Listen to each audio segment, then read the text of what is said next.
Now students, second type of force is unbalanced force. First is balanced force, second is unbalanced forces. Student, if the resultant force of all the forces acting on a system, मान लीजिए कोई एक system है, उस पर जितने भी force apply हो रहे हैं उनका रिजल्टेंट फोर्स जो है वो ज़ीरो नहीं होता है। अगर वो ज़ीरो नहीं होता है then the forces are called unbalanced forces.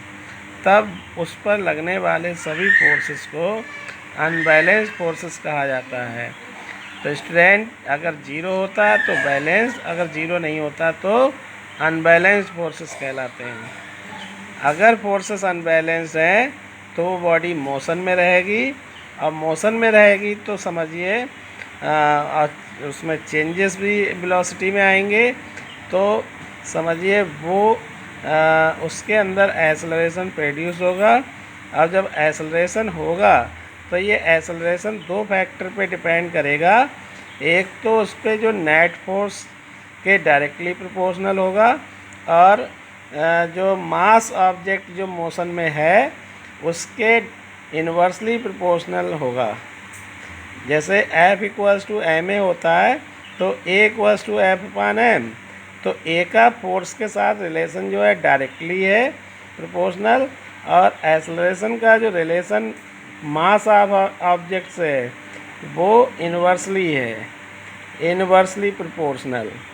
तो A inversely proportional to M। तो student, in this way you can understand the unbalanced force. Now I explain it with the help of an example. मान लीजिए एक tug of बार दो team के बीच में होता है, तो रोप किसी अपोजिट डायरेक्शन में पुल की जाती है। तो एक रोप को अपोजिट डायरेक्शन में दो टीमें खींचती हैं।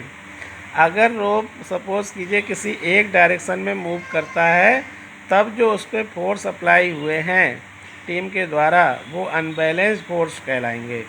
जैसे ये दो टीम है, टीम ए और ये टीम बी है। अब सपोज़ कीजिए टीम ए ने F1 फोर्स लगाया और टीम बी ने F2 फोर्स लगाया। अब F1 जो है वो स्मॉलर है किससे? F2 से।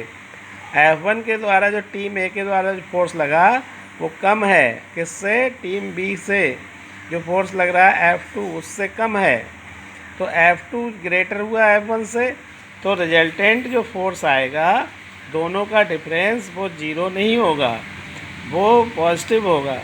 तो ऐसी कंडीशन में रिजल्टेंट फोर्स ज़ीरो नहीं हुआ, तो समझिए यहाँ पर जो फोर्स एक्ट हो रहे हैं वो कैसे हैं? अनबैलेंस्ड हैं। तो अनबैलेंस्ड का the motion of an object. अगर किसी बॉडी पे अनबैलेंस फोर्स लगे तो समझिए वो मोशन में, रेस्ट में है तो मोशन में आ जाएगी, और मोशन में है तो वो रेस्ट में आ सकती है। तो student, in this way you can understand the unbalance force. Thank you.